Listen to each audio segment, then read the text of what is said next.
Hi, this is Matthew Ventures. And this is Chase. And we are Team LightSpeed.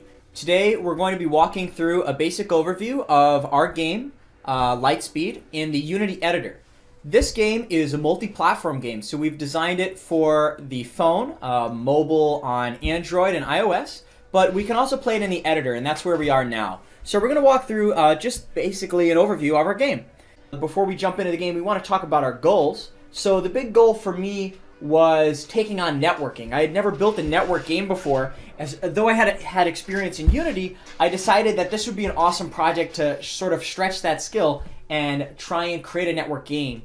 And finally, we also wanted to create an ad and currency system so that this game would be shippable and kind of a viable product if we were to put it on the App Store, which at the time of listening to this video, we will have submitted our game to the Google Play Store.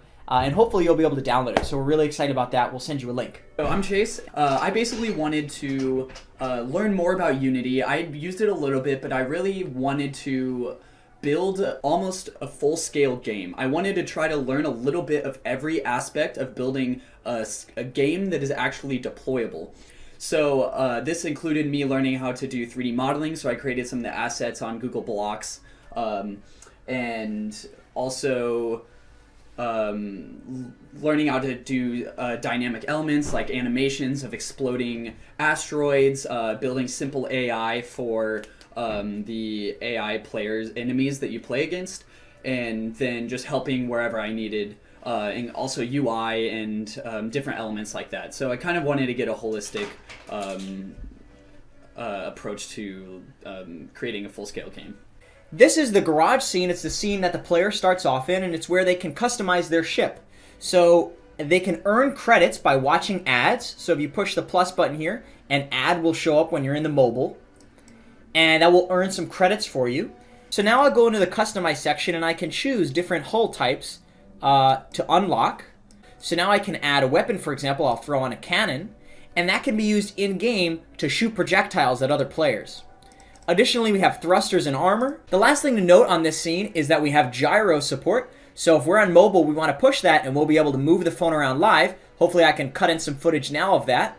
And the gyroscope will allow you to basically aim the ship while just moving the phone with your hands. Okay, so the last thing to show you is jumping into the game itself. So we're going to push start race, which is going to load us into a game with any other players active. So Chase, why don't you jump in? So this will be Matthew here. And then as soon as you load, we should see the scene reload. And this is our ready, set, go. And now we can see that there's a bunch of AI players here, which are on these are basically just this ship over there. And now I have the controls on the bottom. So that's H to hide the controls, which I'll press now. And then from here we have WASD to kind of shift our camera. And then our mouse directs where we're going to fire. If I want to use my thruster in the game, what I do is I just hold down the forward arrow, and that's going to add some screen shake, but it's going to propel us forward. The goal, of course, is to get to Mars over there, but while we're there, we could shoot planets on the way like this. So this is me exploding that, and grab that power up. And then we could also go out of bounds, and if you go out of bounds, basically, you start to lose health. Another thing to note is our arena is randomly generated. Basically, the planets, the meteors, everything is going to be randomly generated within that space. So what's cool about that is each time you play the game, it's a different environment. And while you're still within the bounding box, all of the planets and stuff, they're in new locations, which adds a new flavor to the game. So here's a basic overview of the scripting of our game. So first we have a singleton, a globally accessible singleton, which is called our local game controller. And that's basically the sort of master of the game. Our garage manager. So this is a bit of a beefy script, and it manages all of the loading and saving of new components onto the ship.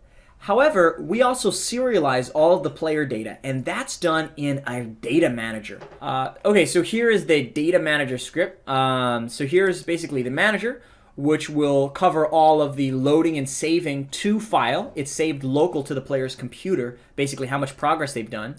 And then each one of the different components is actually a Unity serializable data object. So this is the class which defines the data objects, which is here, the CS file. And then if we were to go into our project resources, we do resources load on all the ship components. So those are stored here. So for example, here's our thruster. And anybody can edit this. So this is basically what it's going to affect in the game. And it will tell you what prefab to load, which is basically just the model here. So what's accessible about this is any designer can basically add new prefabs to our game or new components. You just copy and paste this template essentially. And what's great about that is you don't need to know how to program. We want to thank you again for checking out our game. Yeah, thank you so much.